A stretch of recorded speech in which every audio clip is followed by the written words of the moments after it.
नमस्ते। 2025 खत्म हो गया, 2026 की शुरुआत हो चुकी है। तो आज आपसे फेसबुक लाइव करने की इच्छा हुई कि एक बार सीधे सीधे आपसे बातचीत किया जाए। 2025 में बहुत सारा अनुभव रहा, कुछ अच्छा अनुभव रहा, कुछ बुरा अनुभव भी रहा। आतंकवाद के खिलाफ कार्रवाई हुई, अलगाववाद के खिलाफ कार्रवाई हुई, नक्सलवाद के खिलाफ कार्रवाई हुई। सरकार ने बहुत सारे स्टेप लिए जो देश के लिए, समाज के लिए, हम सब के लिए बहुत अच्छा हुआ। उसके लिए सरकार को धन्यवाद, माननीय प्रधानमंत्री, माननीय गृहमंत्री जी को धन्यवाद। अब 2026 की जो शुरुआत हुई है, इसमें बता रहे हैं बहुत कुछ गड़बड़ होने वाला है, बहुत कुछ ठीक होने वाला है। कुछ एक ज्योतिषियों की आई है, भविष्यवाणी आई है कि बहुत कुछ गड़बड़ होने वाला है। लेकिन हम ज्योतिषियों की बात पर नहीं जाते, हम तो ये सोच रहे हैं कि हम क्या कर सकते हैं। तो सबसे पहले आप लोगों से विशेष रूप से आग्रह यह है कि 2026 में दल गुलामी छोड़िए, पार्टियों की गुलामी छोड़िए, नेताओं की जय जयकार करना छोड़िए और 2026 में सही मायने में राष्ट्रभक्त बनिए। आपको नेता समाजवाद के नाम पे दुनिया भर की पट्टी पढ़ाएंगे, कुछ आएंगे अंबेडकरवाद की आपको घुट्टी पिलाएंगे, कुछ गांधीवाद की घुट्टी पिलाएंगे। उन सब विषयों पे जब वो चर्चा करे तो उनसे आप काम की बात करिए। और काम की बात यह है कि भारत में साल में 5,500,000 लोग आतंकवाद से मरते हैं और 5 लाख लोग भ्रष्टाचार के कारण मरते हैं। 2026 की शुरुआत हुई है भारत के सबसे स्वच्छ शहर, जिसको कई बार स्वच्छ शहर का इनाम मिल चुका है, स्वच्छ शहर का दर्जा मिल चुका है, और वहां पे मृत्यु हुई है गंदा पानी पीने से। मैं इस समय दिल्ली में बैठा हुआ हूं, देश की राजधानी है, और यहां पे लोग लंग कैंसर से मर रहे हैं। तो देश की राजधानी में लोग गंदी हवा से मर रहे हैं और भारत के सबसे स्वच्छ शहर इंदौर में गंदा पानी पीने से मर रहे हैं। और भारत में अगर इन सारी मौतों का आंकड़ा जोड़े तो लगभग 5 लाख लोग मर जाते हैं। अकाल मौत मरते हैं 5 लाख लोग। आतंकवाद से कितने मरते हैं? 500 लोग मैक्सिमम। मतलब उसमें आतंकवाद भी जोड़ दीजिए, जिहाद भी जोड़ दीजिए, मजहबी उन्माद भी जोड़ दीजिए, माओवाद नक्सलवाद भी जोड़ दीजिए, तो टोटल 500 लोग मरते हैं साल में। और भ्रष्टाचार के कारण 5 लाख लोग मरते हैं। उदाहरण के लिए air pollution, water pollution, noise pollution का मूल कारण है भ्रष्टाचार, और air pollution, water pollution, noise pollution के कारण हजारों की संख्या में लोग मर जाते हैं। रोड एक्सीडेंट में लगभग 2 लाख लोग मरते हैं और 3 लाख लोग घायल होते हैं। कुल मिला के 5 लाख परिवार हर साल बर्बाद होते हैं रोड एक्सीडेंट के कारण। और रोड एक्सीडेंट में जो मरने वाले हैं या लूले लंगड़े होने वाले हैं, जिनका हाथ पैर टूट रहा है, उस पूरे रोड एक्सीडेंट का अगर रूट काज एनालिसिस करिए तो उसका मूल कारण है भ्रष्टाचार। रोड एक्सीडेंट इसलिए होता है कि सड़क में गड्ढा होता है। रोड एक्सीडेंट इसलिए होता है कि सड़क इस तरीके से डिजाइन की जाती है, इस तरीके से बनाई जाती है कि वो बार बार टूटे, क्योंकि जितनी बार टेंडर होगा उतनी बार 20% कमीशन मिलेगा। तो रोड एक्सीडेंट से 2 लाख लोग मरते हैं, उसका मूल कारण हो गया भ्रष्टाचार। जमीन विवाद के कारण लगभग हर साल 2 लाख लोग मरते हैं, आपस में लड़ भिड़ के। जब जगह कब्जा कर लेता है कोई, दबंग आके कब्जा करता है, गरीब आदमी लाठी लेके खड़ा होता है, फिर वहां पे आप पे लाठी चलती है, भाला चलता है, गड़ासा चलता है, और कई बार गोलीबारी भी होती है। लगभग 2 लाख लोग मर जाते हैं हर साल जमीन विवाद में।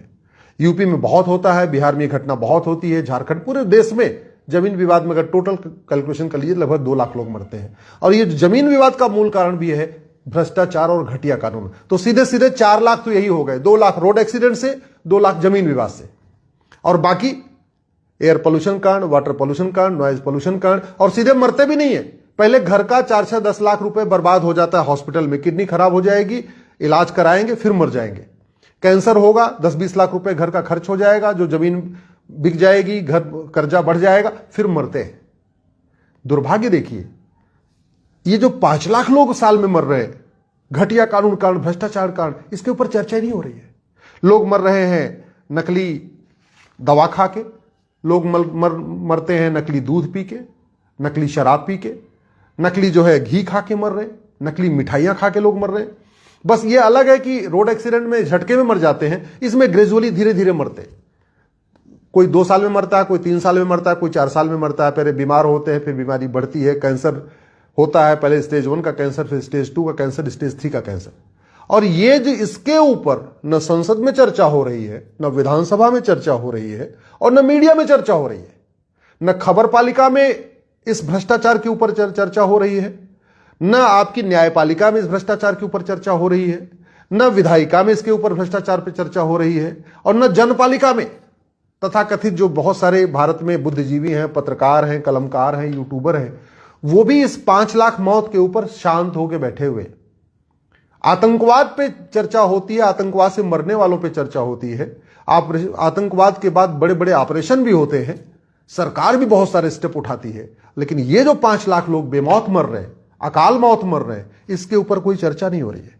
भारत में लोग थाने के भ्रष्टाचार कारण आत्महत्या कर रहे हैं, तहसील के भ्रष्टाचार कारण आत्महत्या कर रहे हैं, कचहरी के भ्रष्टाचार कारण आत्महत्या कर रहे हैं, लेखपाल कानूनगो के भ्रष्टाचार कारण आत्महत्या कर रहे हैं, नशे के कारण लोग आत्महत्या कर रहे हैं। और केवल नशेड़ी आत्महत्या नहीं कर रहे हैं, बल्कि नशेड़ियों के मां बाप भी आत्महत्या कर रहे हैं। लोग नशेड़ी बच्चों से परेशान होकर आत्महत्या कर रहे हैं, बहन बेटियां नशेड़ी पतियों से परेशान होकर आत्महत्या कर रही हैं, लोग झूठी जांच से परेशान होकर आत्महत्या कर रहे हैं, लोग कोर्ट के झूठे फैसलों के कारण आत्महत्या कर रहे हैं, लोग तारीख पे तारीख के कारण आत्महत्या कर रहे हैं, लोग सूदखोरी के कारण आत्महत्या कर रहे हैं, लोग कमीशन खोरी के कारण आत्महत्या कर रहे हैं, लोग चावल दाल फल सब्जी नकली खा खा के मर रहे हैं, लोग जो है दूध दही घी तेल जो नकली मिल रहा है उसको खा के मर रहे हैं, लोग नकली दवाइयों के कारण मर रहे हैं, दवाइयों के ओवरडोज के कारण मर रहे हैं, नकली शराब पी के मर रहे हैं, फर्जी दहेज से परेशान होकर लोग आत्महत्या कर रहे हैं, फर्जी बलात्कार से लोग परेशान होकर आत्महत्या कर रहे हैं, फर्जी SC ST के कारण लोग आत्महत्या कर रहे हैं। भारत में इसलिए भी लोग आत्महत्या कर रहे हैं कि 90 नंबर जो जिसको 90 नंबर मिलता है उसका एडमिशन हो जाता है, उसका एडमिशन नहीं होता, जिसको 9 नंबर मिलता है उसका एडमिशन होता है। भारत में इसलिए भी लोग आत्महत्या कर रहे हैं कि 90 नंबर वाले को नौकरी नहीं मिलती है, 9 नंबर वाले को नौकरी मिल जाती है। भारत में लोग इसलिए भी आत्महत्या कर रहे हैं कि 90 नंबर पाने वाला डॉक्टर इंजीनियर नहीं बन पाता, लेकिन 9 नंबर पाने वाला डॉक्टर इंजीनियर बन पाता है। अब वो 9 नंबर वाला जब डॉक्टर इंजीनियर बनेगा तो देश का क्या विकास करेगा? 9 नंबर पाने वाला अगर टीचर बनेगा तो बच्चों को क्या पढ़ाएगा? इसके ऊपर चर्चा ही नहीं हो रही है। भारत में लोग इतनी बड़ी मात्रा में मर रहे हैं, फिर भी सिस्टम बदलने की बात नहीं हो रही है। विकास की बात होती है क्योंकि विकास से सीधा सीधा कहीं ना कहीं पैसा जुड़ा हुआ है।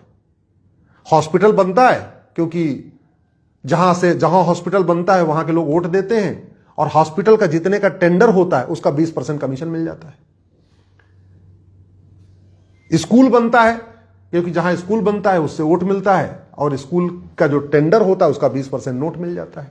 हाईवे बनता है क्योंकि हाईवे जिधर से गुजरता है वहां के लोग वोट देते हैं और हाईवे में जितने का टेंडर होता है लगभग उसका 20% नोट मिल जाता है। तो जहां वोट मिल रहा है वो काम हो रहा है, जहां नोट मिल रहा है वो काम हो रहा है, लेकिन देश की असली समस्याओं पे विधायिका, कार्यपालिका, न्यायपालिका और खबरपालिका में चर्चा नहीं हो रही है। इसलिए मैं आप लोगों से हाथ जोड़ के निवेदन कर रहा हूं, सोशल मीडिया का उपयोग जनहित में करिए, समाज हित में करिए, राष्ट्रहित में करिए। सोशल मीडिया का उपयोग भारत की समस्याओं को खत्म करने के लिए करिए। आज इसीलिए मैं आपसे लाइव भी कर रहा हूं। भारत में एयरपोर्ट बन रहा है क्योंकि जहां एयरपोर्ट बनता है वहां से वोट मिलती है और जितने का टेंडर होता है उसका 20% नोट मिल जाता है। तो ये जितना विकास होता है, हाईवे, एक्सप्रेसवे, एयरपोर्ट, छोटा 2 लेन की सड़क, 4 लेन की सड़क, 8 लेन की सड़क, जो भी है, ये सब कुछ हो रहा है, लेकिन सिस्टम नहीं बदला जा रहा है और इसीलिए लोग परेशान होकर आत्महत्या भी कर रहे हैं, लोग तनाव में भी हैं। भारत में थाने के भ्रष्टाचार के कारण कितने लोग आत्महत्या कर चुके। थाने में टॉर्चर की बात होती है, पुलिस उत्पीड़न की बात हो रही है, लेकिन पुलिस को स्वतंत्र और निष्पक्ष बनाने की बात नहीं हो रही है। पुलिस को एक पुलिस चार्टर की बात नहीं होती है, एक यूनिफॉर्म पुलिस कोड की बात नहीं हो रही है। भारत में लोग तारीख से तारीख के कारण आत्महत्या कर रहे हैं, फिर भी एक यूनिफॉर्म जुडिशियल कोड लागू करने की बात नहीं हो रही है, जुडिशियल चार्टर की बात नहीं हो रही है। भारत में लोग तहसीलदार से, SDM से, कलेक्टर से उनके सामने उनकी ठीक से सुनवाई नहीं हो पा रही है, फिर भी एक यूनिफॉर्म एडमिनिस्ट्रेटिव चार्टर लागू करने और यूनिफॉर्म एडमिनिस्ट्रेटिव कोड लागू करने की बात नहीं हो रही है।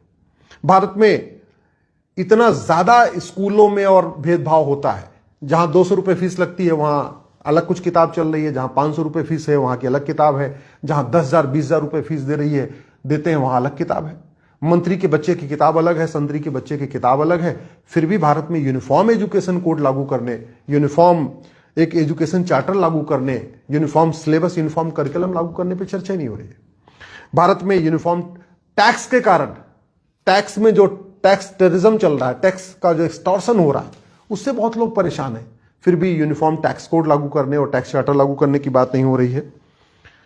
भ्रष्टाचार खत्म करना कोई असंभव नहीं है, भ्रष्टाचार खत्म हो सकता है, दुनिया के कई देशों ने करके दिखाया।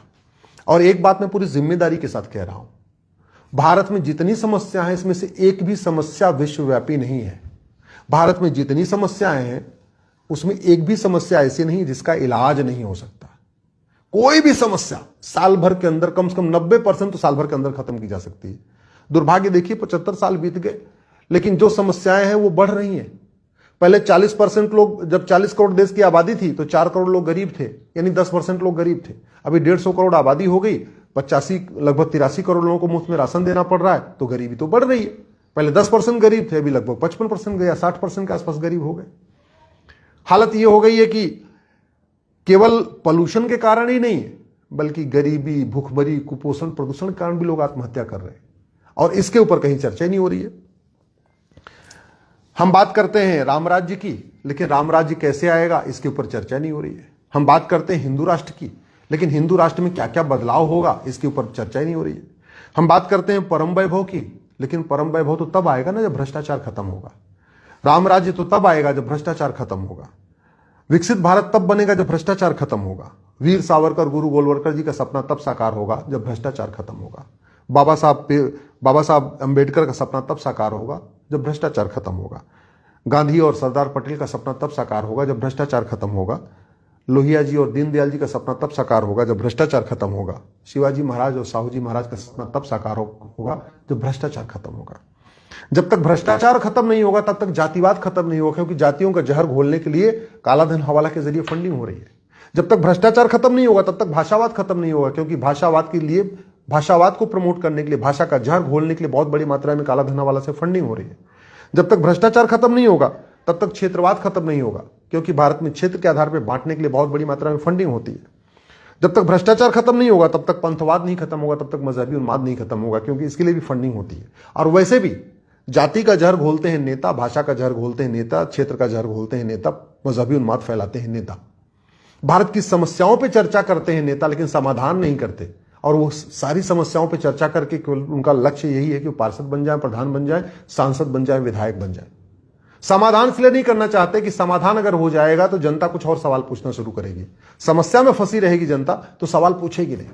अगर जनता गरीब रहेगी तो नेताओं से सवाल नहीं पूछेगी। इसलिए वो चाह रहे हैं कि हाँ ठीक है, अभी 83 करोड़ गरीब हैं, कल को 90 करोड़ गरीब हो जाए, परसों 100 करोड़ हो जाए, अगर 10-20 साल के बाद 150 करोड़ गरीब हो जाए, तो गरीबी जितना बढ़ेगी नेताओं की दुकान उतनी चलती रहेगी। इसलिए गरीबी के मूल कारण पर चर्चा नहीं हो रही है। भारत में लफ्ज जिहाद की चर्चा होती है, लेकिन लफ्ज जिहाद की जो फंडिंग हो रही है उस पर चर्चा नहीं होती है। लैंड जिहाद की बात होती है, लैंड जिहाद की फंडिंग पे बात ही नहीं होती।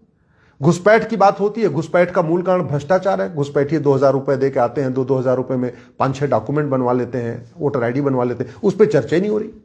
तो लफ्ज जिहाद की फंडिंग कालाधन हवाला से होती है, लैंड जिहाद की फंडिंग कालाधन हवाला से होती है, धर्मांतरण की फंडिंग कालाधन हवाला से होती है, घुसपैठियों की फंडिंग कालाधन हवाला से होती है, और आजकल तो बच्चा पैदा करने के लिए भी पैसे मिल रहे हैं, वो भी कालाधन हवाला से हो रही है।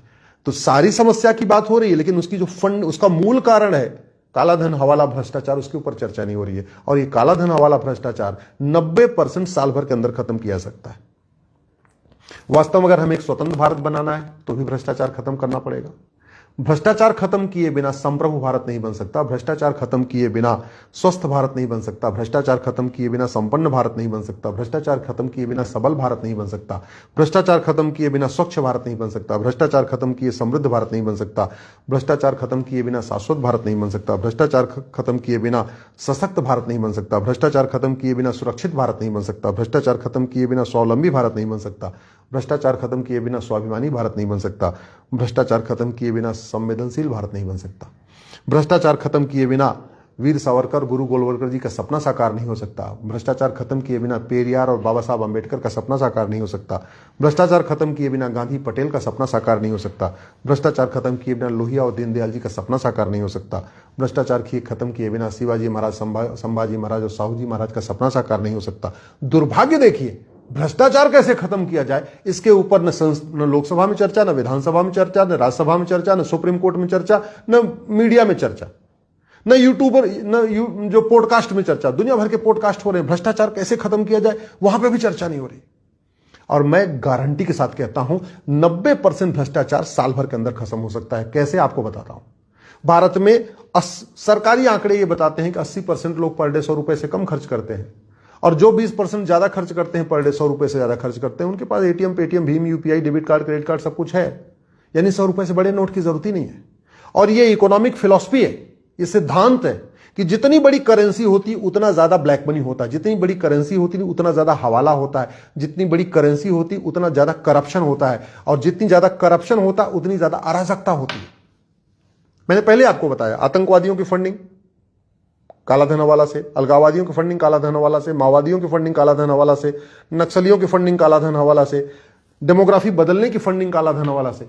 100 रुपए से बड़ी नोट बंद कर दें, 50% काला धन हवाला भ्रष्टाचार खत्म हो जाएगा, और किसी को दिक्कत भी नहीं आई। क्यों? क्योंकि इस समय धोबी, मोची, नाई, हर व्यक्ति, रिक्शे वाला, पान वाला, हर व्यक्ति एटीएम, पेटीएम यूज करने लग गया है। इसलिए 100 रुपए से बड़ी नोट करने में कोई दिक्कत नहीं, लेकिन इसके ऊपर चर्चा नहीं हो रही है। तो 2026 में हमें इस एजेंडे पे काम करना है। आज की डेट में 1000 रुपए से ऊपर अगर कैश लेन देन बंद कर दें, कहीं कोई दिक्कत नहीं आने वाली। आज की डेट में अगर 10,000 रुपए से प्रॉपर्टी को आधार से लिंक कर दें, कहीं कोई दिक्कत नहीं वाली, क्योंकि हमारे पास इतना बड़ा इंफ्रास्ट्रक्चर हो चुका है, सॉफ्टवेयर इतना अपडेट हो चुका है। लेकिन उसके ऊपर चर्चा नहीं हो रही है। 2026 का हमें टारगेट यही रखना है। और एक बात मैं आपको बता दूं, अगर भ्रष्टाचार खत्म हो जाए ना, 90% पॉलिटिकल पार्टियां खत्म हो जाएंगी। 3000 पॉलिटिकल पार्टियां हैं, इसमें से मुश्किल से 30 पॉलिटिकल पार्टी बचेगी, बाकी 90% खत्म हो जाएंगे। भ्रष्टाचार खत्म हो जाए ना, तो 90% नेता जो आज की डेट में पार्षद बनने के लिए मरे जा रहे हैं, सांसद बनने के लिए मरे जा रहे हैं, विधायक बनने के लिए मरे जा रहे हैं, ये राजनीति से दूर हो जाएंगे, कुछ और काम कर लेंगे, अपना कोई व्यापार कर लेंगे, नौकरी पकड़ लेंगे, कुछ और करेंगे, पॉलिटिक्स में नहीं आएंगे। अभी तो पॉलिटिक्स में इसलिए आ रहे हैं क्योंकि भ्रष्टाचार के कारण पॉलिटिक्स सबसे फायदेमंद धंधा बना हुआ है। भ्रष्टाचार के कारण, मतलब आज की डेट में तो कहते नहीं, एक कहावत चल रही है कि 5 करोड़ लगाओ, 50 करोड़ 5 साल में बना लो। पार्षद इलेक्शन से पहले स्कूटी से चलता है, हीरो 2 व्हीलर लेके चलता है, जैसे ही पार्षद बनता है या प्रधान बन जाता है, उसको देखिए बोलेरो भी आ रही है, बुलेट भी आ रही है, स्कॉर्पियो आ रही है, पजेरो, सब कुछ खरीद रहा है। सांसद विधायक को छोड़िए नहीं, कुछ नहीं था, सांसद बन गए, विधायक बन गए, उसके बाद 20 पेट्रोल पंप, 30 पेट्रोल पंप, 2 फैक्ट्रियां, 5 फैक्ट्रियां, सब कुछ, मतलब दुनिया भर का काम। तो ये जब भ्रष्टाचार नहीं खत्म होगा, तो नेता जाति का जहर घोल के, भाषा का जहर घोल के, क्षेत्र का जहर घोल के, अगड़े पिछड़े के आधार पे लड़ा के, दलित बनाम संवर्ण करके, बंगाली बनाम बिहारी करके, मराठी बनाम तमिल करके, कुछ न कुछ कर करके समाज को बांट के अपने उल्लू सीधा करते रहेंगे। और सनातन को अगर सबसे बड़ा खतरा है तो भ्रष्टाचार से है। हिंदू धर्म को सबसे बड़ा खतरा है भ्रष्टाचार है, भ्रष्टाचार से है। हमारी आने वाली पीढ़ियों को जो सबसे बड़ा खतरा है वो भ्रष्टाचार से है, क्योंकि जितने भी भारत में अवैध काम हो रहे हैं वो भ्रष्टाचार कांड हो रहे हैं, चाहे जासूसी हो, गद्दारी हो, मक्कारी हो, हरामखोरी हो, सब कुछ भ्रष्टाचार कांड चल रहा है। तो भ्रष्टाचार को खत्म करना इसलिए जरूरी है, और भ्रष्टाचार को खत्म करने के लिए जरूरी है हम नियम कानूनों को बदलें। ये प्रिवेंशन ऑफ करप्शन एक्ट आपको दिख रहा होगा, 1988 में बना था, महाघटिया, महासड़ा हुआ कानून है। चीन में भ्रष्टाचारियों की नागरिकता खत्म होती है, भ्रष्टाचारियों को फांसी होती है। हम चीन जैसा कानून क्यों नहीं बना रहे हैं? इस बात को जाके अपने सांसद और विधायक से पूछिए। इस बात पे आप सोशल मीडिया में लिखना शुरू करिए, अपने वीडियो बना बना के शेयर करिए। यह हमारे पास ब्लैक मनी का एक्ट है। दुनिया के कई देशों में ब्लैक मनी को जघन्य अपराध घोषित किया गया। जो ब्लैक मनी का कारोबार करते हैं उनकी 100% प्रॉपर्टी जब्त होती है, उनकी नागरिकता खत्म की जाती है, उनको साल भर के अंदर फांसी होती है। ऐसा कानून हम क्यों नहीं बना रहे? इस कानूनों को बदलने में कोई लागत तो नहीं आने वाली। भाई छोटा सा छोटा काम करो तो भी लागत आती है। पार्लियामेंट का सेशन चल रहा है तो भी उसकी लागत है। नेता कहीं रैली करते हैं तो भी उसकी लागत है। कानून बदलने की कोई लागत नहीं है, और फ्री में दुनिया के सर्वोत्तम कानूनों को हम भारत में लागू कर सकते हैं। फिर इसके ऊपर चर्चा क्यों नहीं हो रही है? ये बेनामी ट्रांजैक्शन एक्ट महाघटिया, महासड़ा हुआ है, इसको हमें 2026 में बदलवाना है। ये मनी लॉन्ड्रिंग एक्ट महाघटिया है, महासड़ा हुआ है, हमें इसको 2026 में बदलवाना है। देश का विभाजन मजहब के आधार पे हो चुका है। फिर मजहब के आधार पे ये नेशनल कमीशन एक्ट क्यों बना हुआ है? मजहब के आधार पर वक्फ बोर्ड, वक्फ ट्रिब्यूनल क्यों है? मजहब के आधार पर लोन वजीफा क्यों है? मजहब के आधार पर minority commission, minority film ministry क्यों है? मजहब के आधार पर स्कूल कॉलेज क्यों चल रहे हैं? मजहब के आधार पर जामिया और अलीगढ़ क्यों चल रहा है? हमें 2026 का टारगेट रखना है कि अब हमें भारत में अल्पसंख्यक बहुसंख्यक का कॉन्सेप्ट खत्म कराना है। मजहब के आधार पर बने सारे नियम, कानून, आयोग, मंत्रालय, बोर्ड, ट्रिब्यूनल, लोन, वजीफा, स्कूल कॉलेज सब बंद कराना है। ये आप लोगों से आग्रह कर रहा हूं कि दल गुलामी छोड़िए, इस पे बात करिए। इस देश में पहले कृष्ण सुदामा एक साथ पढ़ते थे, राजा दशरथ सुमंत एक साथ पढ़ते थे। आज की डेट में मंत्री और संतरी के बच्चे की अलग किताब क्यों होनी चाहिए? आज की डेट में कप्तान और कांस्टेबल के बच्चे की किताब अलग क्यों होनी चाहिए? मजदूर और मालिक के बच्चे की किताब अलग क्यों होनी चाहिए? अगर आपको लगता है कि हाँ ये किताब बढ़िया है तो मालिक का बच्चा वही किताब पढ़ेगा, मजदूर की बच्चा वही किताब पढ़ेगा। 2026 में हमारा टारगेट है ये राइट टू एजुकेशन को राइट टू इक्वल एजुकेशन बनाया जाए, यूनिफॉर्म एजुकेशन सिस्टम लागू हो, सबकी किताब और सबका सिलेबस एक हो। इस देश में भ्रष्टाचार का घुसपैठी आके बैठे हुए हैं, तो जब भ्रष्टाचार खत्म होगा तो घुसपैठ भी रुकेगी, और भ्रष्टाचार खत्म होगा और कठोर कानून बनेगा तो घुसपैठिए भागना शुरू करेंगे। एनआरसी की जरूरत नहीं है, 90% घुसपैठिए अपने आप भाग जाएंगे। मैं गारंटी के साथ कहता हूं, जिस दिन हमने कानून बना दिया, घुसपैठियों और उनके मददगारों का narco polygraph brain mapping test होगा, उनकी 100% संपत्ति जब्त होगी, उनकी नागरिकता खत्म होगी। देखिए घुसपैठिए अपने आप दम दबा के भागेंगे। जिन्होंने घुसपैठियों का डॉक्यूमेंट बनाया वो ढूंढ ढूंढ के उनको कहेंगे भैया तू भाग जा, मैं बच जाऊं। इस देश में फर्जी डॉक्यूमेंट बनवा के लोगों के मकान पे कब्जा हो रहा है, लोगों की दुकान पे कब्जा हो रहा है, लोगों के खेत खलिहान पे कब्जा किया जा रहा है। फर्जी डॉक्यूमेंट बना के, फर्जी वसीयत बना के लोगों का जीवन मुश्किल हो चुका है। तो फर्जी डॉक्यूमेंट बनाना और बनवाना, इसको जघन्य अपराध घोषित करवाना है, ये भी अपना काम है। और 1950 के बाद देश में 50 से ज्यादा घटिया कानून बने, उसी में से एक आर्म्स एक्ट है, इसको बदलवाना भी अपना एजेंडा है। भारत में 1 लाख करोड़ का नशे का कारोबार चल रहा है और 10 लाख लोग नशेड़ी हो चुके हैं। हमारा धन भी जा रहा है, हमारा धर्म भी जा रहा है। सिंगापुर में ड्रग स्मगलिंग करने वालों को फांसी होती है साल भर के अंदर। भारत में ऐसा कानून क्यों नहीं बनना चाहिए? कब बनेगा? अपने सांसद विधायक से जाके पूछिए। बहुत हो गया है समाजवाद अम्बेडकरवाद की नौटंकी, बहुत हो गया गांधीवाद की बात और ये दुनिया भर की बातें। अब हमें सिस्टम बदलवाना है। तो अगर आप वास्तव में चाहते हैं कि आप सुरक्षित रहें, आपकी आने वाली पीढ़ी सुरक्षित रहे, आपकी बहू बेटियां सुरक्षित रहें, आपके बच्चे सुरक्षित रहें, आपका मकान दुकान खेत खलिहान सुरक्षित रहे, तो इस सिस्टम को बदलवाने की मांग करिए, घटिया कानूनों को बदलने की मांग करिए। भारत में, अमेरिका में फेडरल पिनल कोड चलता है, 1 नेशन 1 पिनल कोड। हमारे यहां कानूनों का मखड़जाल बना रखा है और कानून बनाते समय हम देखते भी नहीं है। अमेरिका का आईफोन यूज करेंगे, अमेरिका का आईपैड यूज करेंगे, अमेरिका से दुनिया भर चीजें यूज करेंगे। बहुत सारे लोग तो अमेरिका का जो है कपड़ा भी पहनते हैं, मेड इन अमेरिका। भैया हमारा कानून अमेरिका से बेहतर क्यों नहीं होना चाहिए? हम अमेरिका क्या फेडरल पिनल कोड जैसा कानून भारत में क्यों नहीं लागू कर देते? क्यों हमने दुनिया के कानूनों का मकड़जाल बना रखा है? भारत में ये 1958 में एंशिएंट मोन्यूमेंट एक्ट बहुत जो बना था, महाघटिया बना था, इसको बदलवाना है। भारत का जो बैंकिंग एक्ट है 1949 का, ये महाघटिया है, बैंक फ्रॉड इसीलिए हो रहा है, इसको बदलवाना है। भारत में अलगाववादियों, आतंकवादियों, भ्रष्टाचारियों का narco polygraph brain mapping test हो, इसके लिए हमें एविडेंस एक्ट को बदलवाना है। भारत में नकली दवाओं का कारोबार बहुत चल रहा है, उसका मूल कारण 1940 का एक घटिया ड्रग एक्ट है, इसको बदलवाना है। भारत में गुंडे, बदमाश, मवाली, माफिया पार्षद बन रहे हैं, प्रधान बन रहे हैं, सांसद बन रहे हैं, विधायक बन रहे हैं, उसका मूल कारण ये 1950-51 का रिप्रेजेंटेशन ऑफ पीपल एक्ट, हमें इसको बदलवाना है। तो 2026 का एजेंडा सेट करते हैं। 2026 का एजेंडा रहेगा election reform, police reform, judicial reform, tax reform. 2026 का एजेंडा रहेगा हमें गुलामी का नाम मिटाना है, गुलामी का निशान मिटाना है, गुलामी की कुरीतियां खत्म करनी है, गुलामी की कुप्रथाएं खत्म करनी है। 2026 का अपना एजेंडा रहेगा गुलामी की पुलिस व्यवस्था बदलवाना है, गुलामी की प्रशासनिक व्यवस्था बदलवाना है, गुलामी की न्यायिक व्यवस्था बदलवाना है, गुलामी की टैक्स व्यवस्था बदलवाना है, गुलामी की व्यापार व्यवस्था बदलवाना है। भारत में मतलब गजब की नौटंकी चल रही है। एक डिपार्टमेंट सड़क के किनारे बोर्ड लगा देगा, शराब पी के गाड़ी चलाना अपराध है, और दूसरा डिपार्टमेंट वहीं से 100 मीटर की दूरी पे ठेका खुलवा देगा। यहां देशी शराब मिलती है, फिर थोड़ी दूर और आगे जाइए, लिखा है यहां अंग्रेजी शराब मिलती है। और मैं भी मध्य प्रदेश गया था, वहां तो लिखा रहा है ये कंपोजिट दुकान है, मतलब देशी शराब और विदेशी शराब एक साथ ही मिल रही, कंपोजिट दुकानें खुल गई हैं। अभी तक हमने कंपोजिट स्कूल के बारे में सुना था, अब तो कंपोजिट शराब की दुकानें खुल रही हैं। और संविधान की शपथ लेने वाले, इनकी जरा बेशर्मी देखिए। आर्टिकल 47 कहता है हमें नशाबंदी, शराबबंदी करना, इसके ऊपर चर्चा नहीं करते। One nation one police code के ऊपर चर्चा नहीं हो रही है, one nation one judicial code पे चर्चा नहीं हो रही है, one nation one tax code के ऊपर चर्चा नहीं हो रही है, one nation one election code के ऊपर चर्चा नहीं हो रही है।